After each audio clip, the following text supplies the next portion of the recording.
Indonésia aceita a negociação com Timor-Leste com a fronteira marítima.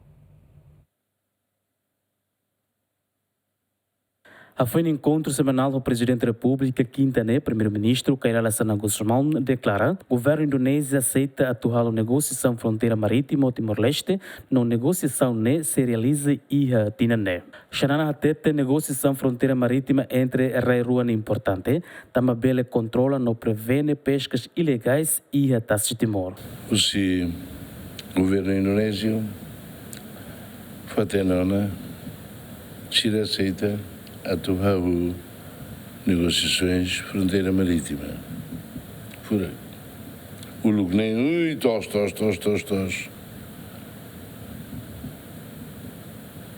Mas agora, mesmo na Tuca deve ser o Caric Mós, fronteira a cozinha, né? Cozinha que Tuca mais de baliza de mais né. La Liga malu fale motain ba fale to salele la Liga. Nem precisa ser de neve, Caric tinha de nemos a tua rua e tareto.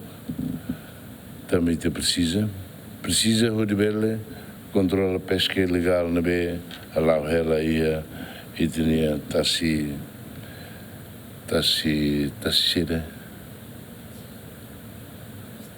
me latine da augulia bem me ne tassi mane magade feito sendo que ne bitareto sebut ne itatu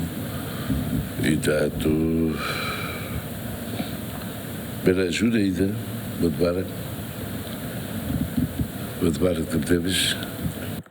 Processo de limitação fronteira marítima permanente entre Timor-Leste e Indonésia, a rua e a Loron Sanulo Regional, fulan setembro, tinha rua Sanulo Regional Lima, no dar ocasião início da Convenção Bilateral CIRA, a tu define área marítima entre Rairuane.